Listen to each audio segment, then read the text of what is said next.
전자매체라는 것이 이게 독특한 것이 뭐냐? 이거는 사실 문자 매체와 영상 매체 그리고 소리 매체를 결합하고 있습니다.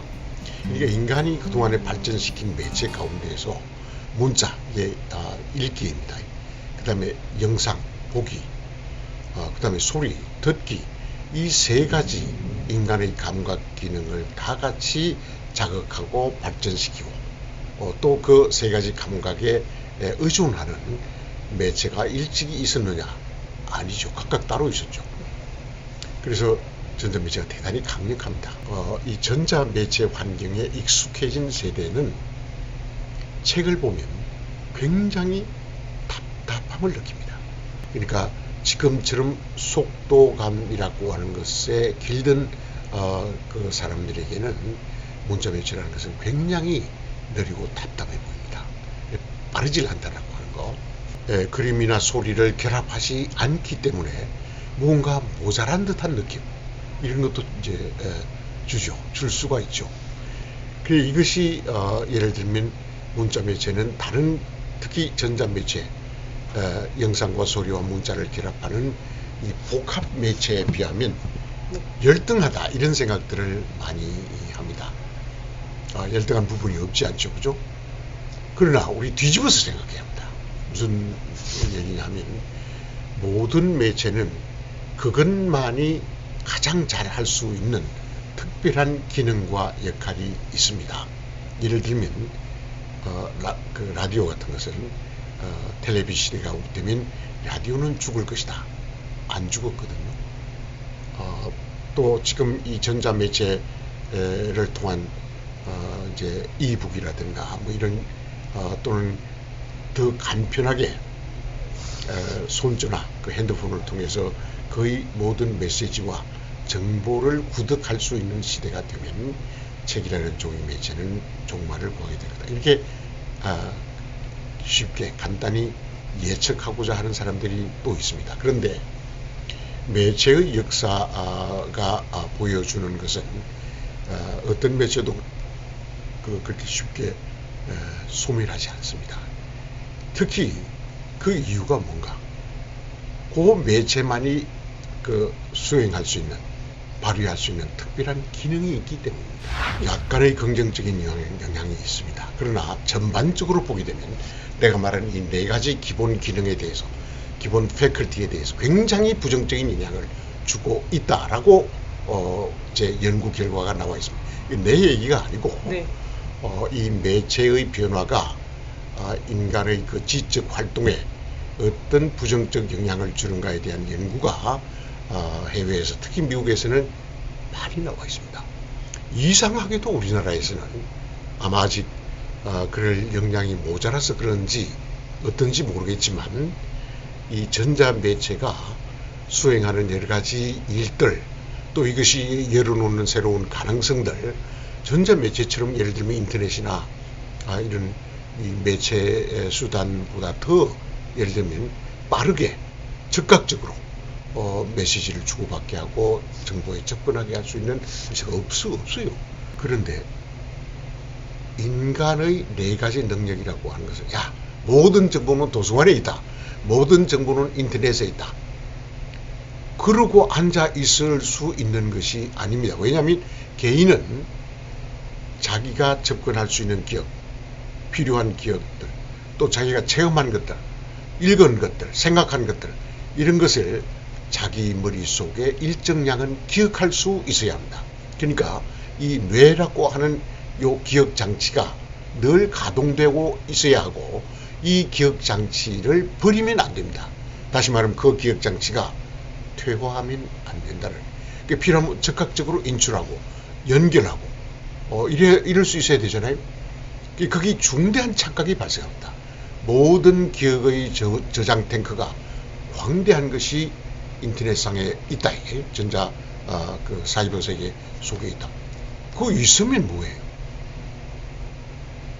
그래서 지금 이제 뭐 필요한 정보는 거기 들어가 찾으면 된다. 거기서 찾을 수 있는 정보가 있고 도저히 찾을 수 없고 얻을 수 없는 정보가 있습니다. 예를 들면 그것은 어떤 정보인가? 생각의 결과를 말해주는 판단의 정보, 평가의 정보, 이런 것은 몇 개 외에는 우리가 구할 수가 없어요. 예를 들면 인문학이 곧잘 던지는 여러 가지 질문들이 있잖아요. 나는 누구인가? 우리는 왜 사는가? 삶의 목적은 뭔가? 이런 질문들이 있는데, 이런 질문들은 지식이나 사실관계를 묻는 것이 아닙니다. 그래서 우리가 쉽게 접근하고 남들이 해놓은 얘기를 얻어서 이게 과학 지식처럼 말이죠. 이렇게 끌어들이고 사용할 만한 지식들이 있는가 하면, 그런 지식으로는 답변할 수 없는 다른 질문들도 많이 있습니다. 나는 누구인가? 라는 질문에 대한 해답을 얻기 위해서 이완주 기자가 인터넷에 들어가서 그 질문에 대한 해답을 구해보세요. 구할 수 있는가? 못 구합니다. 왜냐하면 나는 누구인가? 왜 사는가? 이런 질문들은 각각 그 개인에게 던져지는 질문이고, 그 질문에 대한 응답은 나 자신이, 이 기자 자신이 찾아봐야 하고 생각해서 마련해야 하는 응답이라는 거예요. 근데 이걸 잘 모르면 잊어버린 거예요.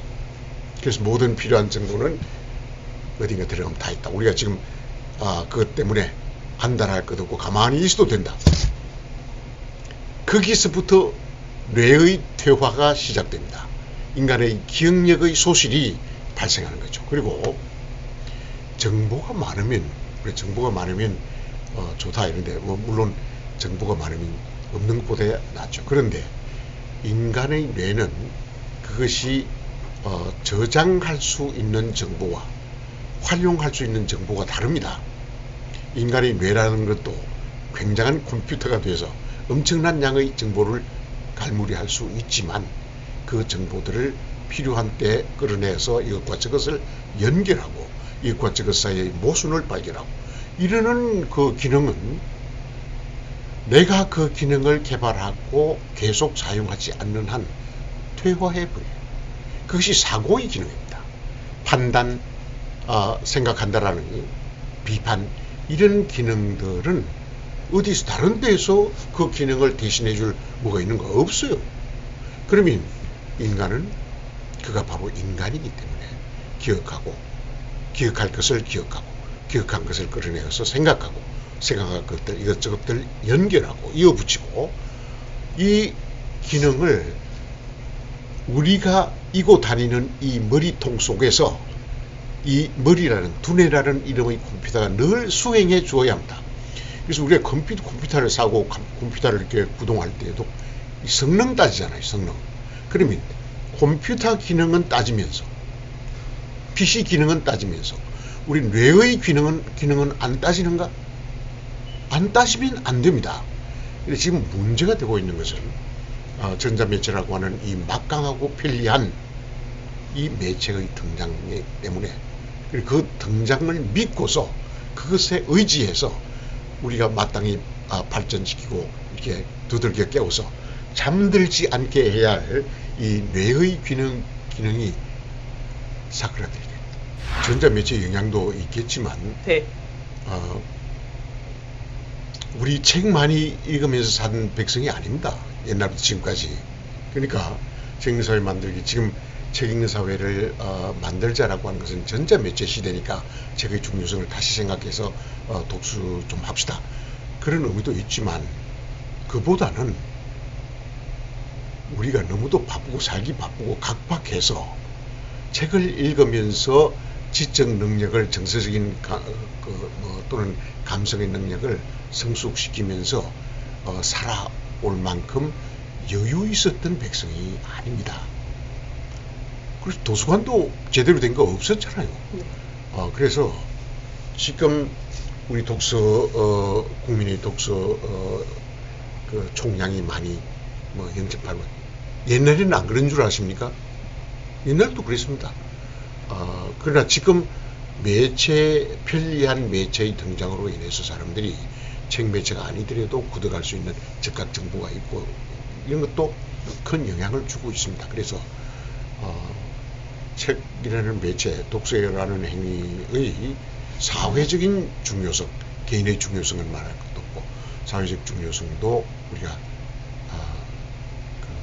거듭거듭 생각해야 되고, 사회는 독서 문화를 발전시켜야 한다. 그 버릇을, 그 문화적 관습을 유지해야 합니다.